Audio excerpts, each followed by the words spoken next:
thousands of DUI drivers might be getting their licenses back, the Supreme Court silently clears 3 Oklahoma inmates for execution. And in Norman, October is a month for celebrating diversity. This is OU Nightly.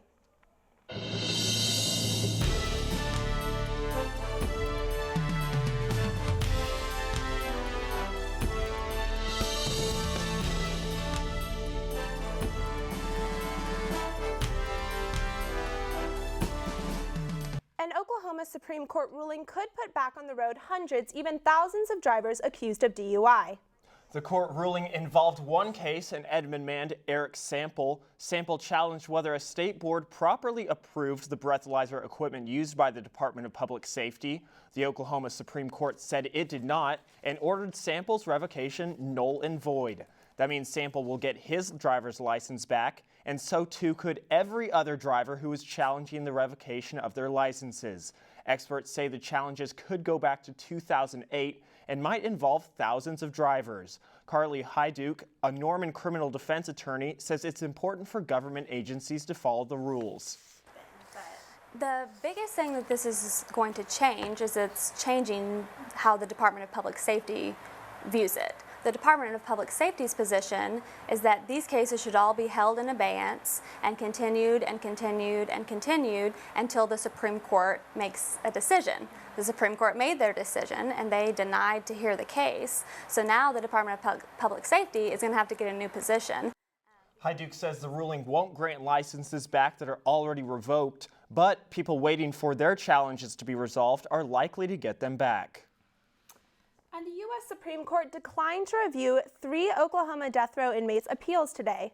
Philip Hancock, Julius Darius Jones, and Anthony Castillo Sanchez now join 8 other inmates eligible for execution dates. After a botched lethal injection in 2014, the Oklahoma Attorney General has stopped all executions. They will not resume until the Oklahoma Department of Corrections develops approved protocols.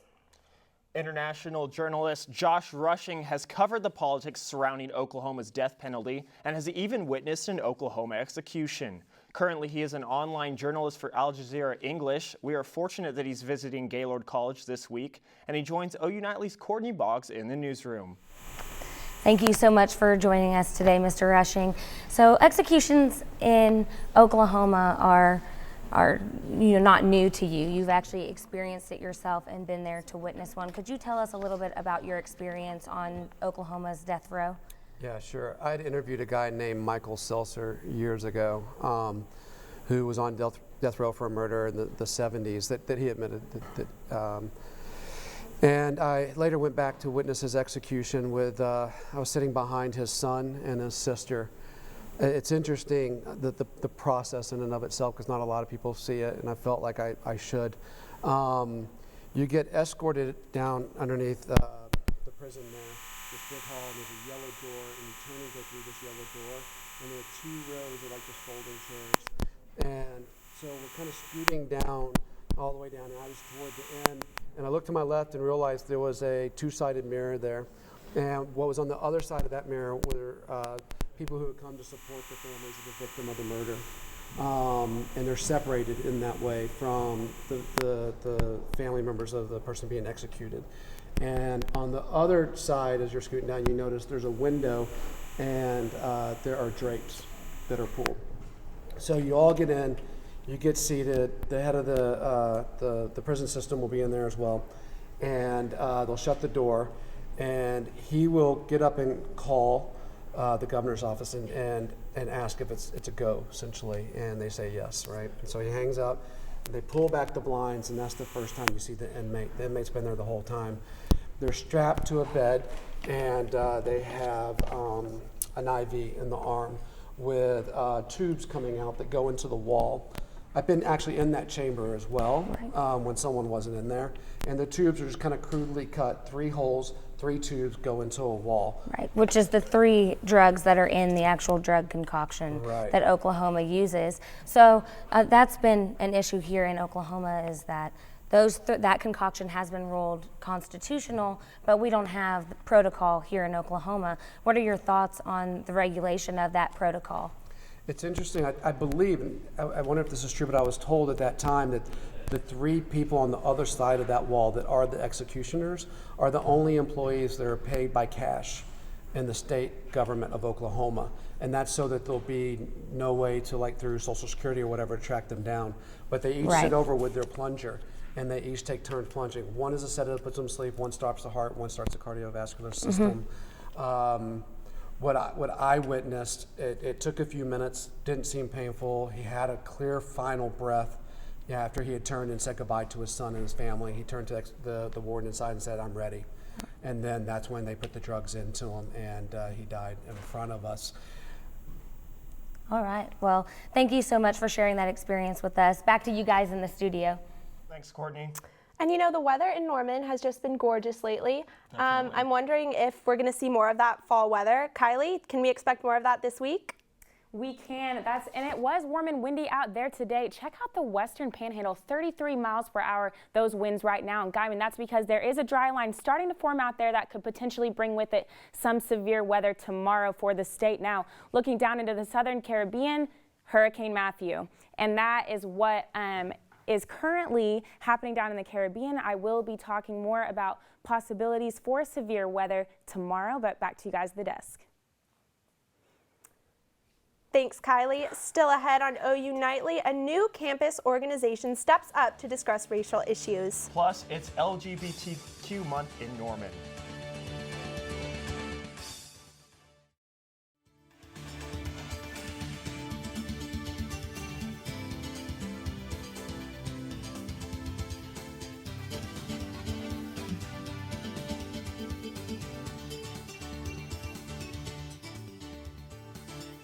October, and officially LGBTQ History Month in Norman. The City Council approved the celebration last week. The proclamation passed unanimously and is a big win for the LGBTQ community.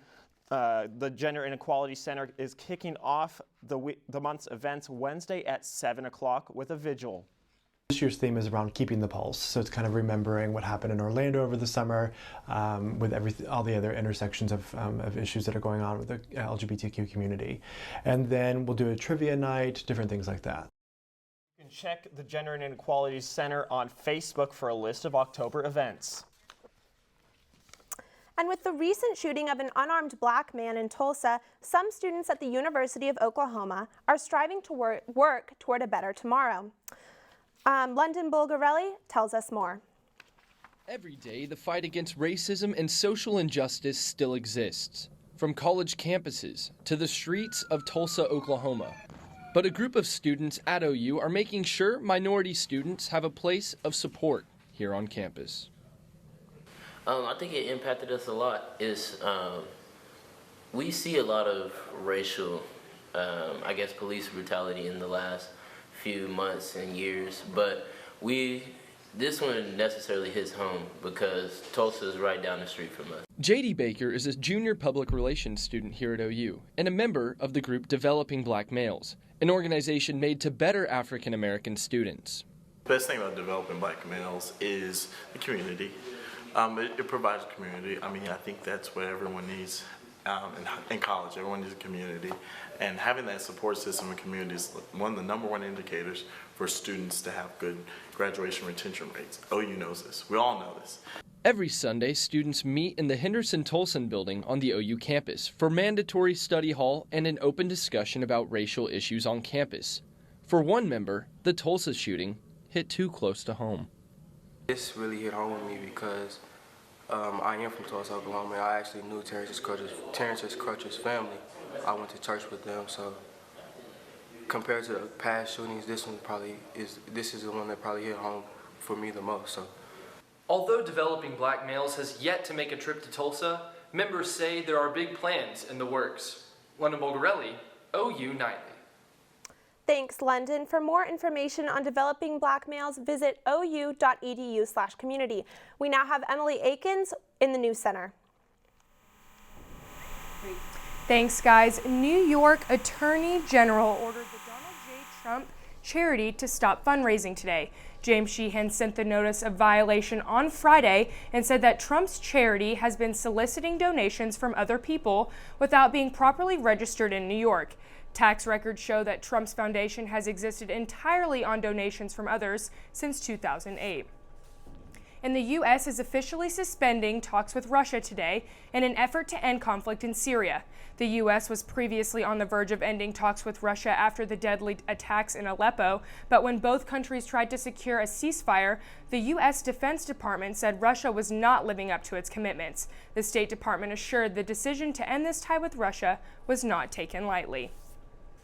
And police shot a Latino man in South Los Angeles this weekend. Reports today show the man shot did have a gun in his possession.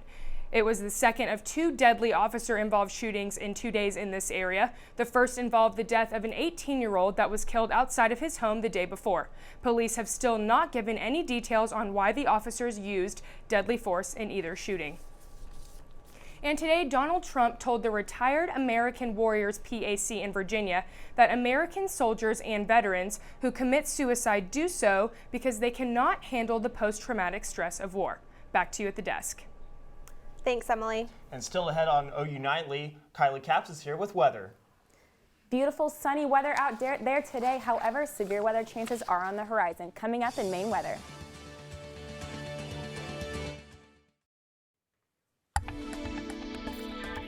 Welcome back to OU Nightly. I'm Kylie Capps. Let's go back to that hurricane that I touched on earlier. Hurricane Matthew down in the southern Caribbean is intensifying right off the coast of Jamaica right now. That will directly affect Haiti, potentially dumping 40 inches of rain, so it could be a devastating event for them. It's a little too early to tell exactly what that track is going to do as it moves up the eastern coast. That's not affecting us here in central Oklahoma. However, we do have a possibility for some severe weather tomorrow. Looking at our future radar, as that dry line starts to move through the area tomorrow early morning, we could see scattered showers and storms and lots of cloud cover.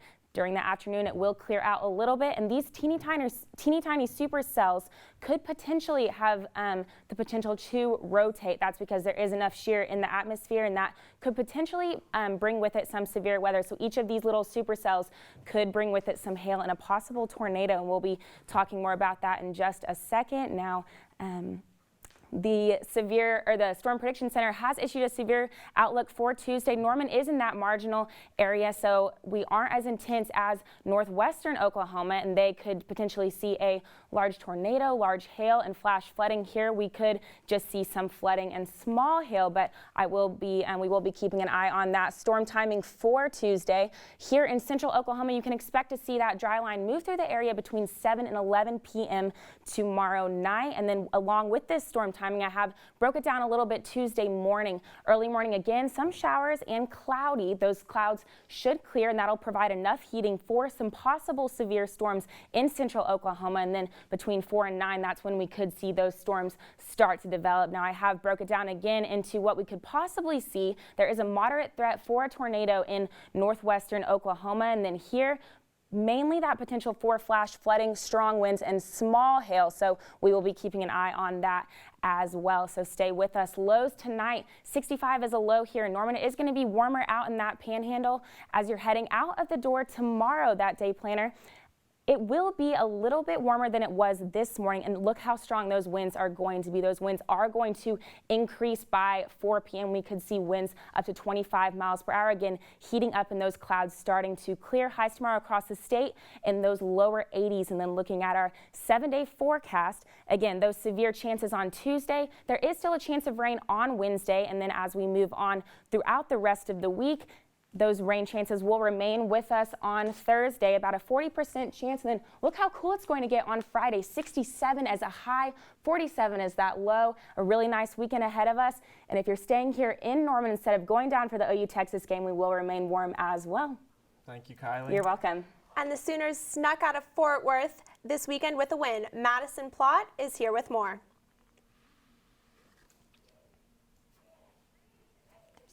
Thanks, guys. The Sooners had an exciting weekend in Fort Worth. Oklahoma narrowly escaped a late game push by TCU. We'll have more on that game next in sports.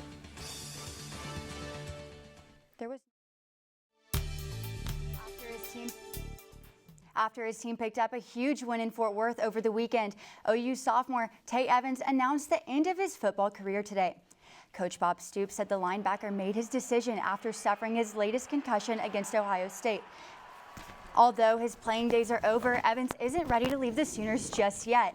The NCAA has granted him a medical scholarship, and Coach Stoops talked this afternoon about Evans' options moving forward with the team. He's disappointed, but understands, that he can move forward positively. I gave him the option to be a student coach. We've had other guys. Wayne Chambers is an example that did that, guy that couldn't play anymore and was with the team and came every day and helped us coach. OU fans made the trip to watch the Sooners beat TCU. Running backs Samaje Perine and Joe Mixon combined for over 200 yards to help open up the passing game for Baker Mayfield. The 67-yard flea flicker touchdown pass to D.D. Westbrook got the offense going, and shortly after that, Mayfield had another 40-yard touchdown pass back to Westbrook. Westbrook ended the game with 2 touchdowns and 158 yards. The defense struggled late for the Sooners but hung on, and Kenneth Adair gives us more. OU came into Fort Worth desperately needing its defense to step up, and although it wasn't perfect, they got the job done. Stephen Parker grabbed the Sooners' first turnover of the season, and the physicality from the defensive line definitely played a huge role in the victory. I felt great, just as a team aspect. We've been hopping on turnovers just all week, and that's something that's just been really big for us. I thought we had to attack more, bring some people, and try to disrupt his rhythm. I don't think he likes it, as well. Before the game started, we all talked about it. We said this is going to be our most physical game. We're going to get after them, and we did. The Sooners showed some major improvements in the game, but they definitely have a few kinks that need to be worked out. The defense needs to continue its hard work and physical play if they want to have a chance against the Longhorns next week. Kenneth Adair, OU Nightly. For more on Obo and his teammates, be sure to tune into Sooner Sports Pad tonight. Carson Williams joins us from Studio D with a preview. Carson? Yes, Obo himself will be here with us in Studio D tonight at 7:30 on Fox Sports Oklahoma.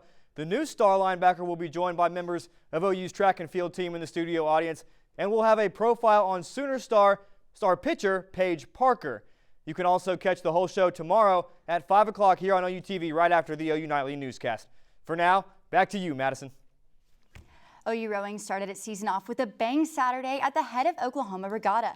The boaters finished strong in all 4 races, and Coach Leanne Crane was proud of her team's efforts. You can expect to see the Sooners return to the course at the Jayhawks Jamboree in Lawrence, Kansas on October 23rd.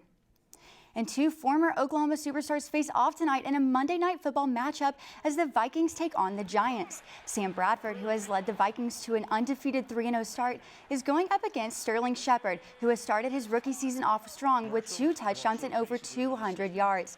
The game kicks off at 7:30 p.m. at the U.S. Bank Stadium in Minneapolis. And football fans have seen some pretty crazy formations before, but none as crazy as this. Michigan flashed a new look against Wisconsin on Saturday, lining up 10 players in a row, 9 directly behind the center. The Wolverines quickly broke out of the unusual setup, which helped lead to their first touchdown. I've seen some pretty crazy stuff in football, but never anything like that. Definitely. Thanks, Madison. Thanks, Madison. We'll be right back.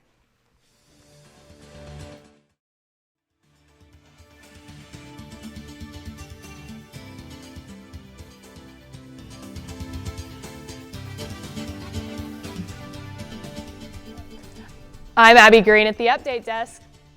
An article published by OU Daily this morning is causing a stir.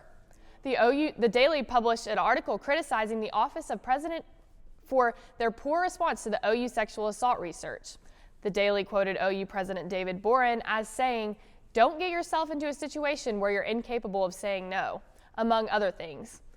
OU President David Boren responded on Twitter saying it is a core value of many programs to combat sexual misconduct.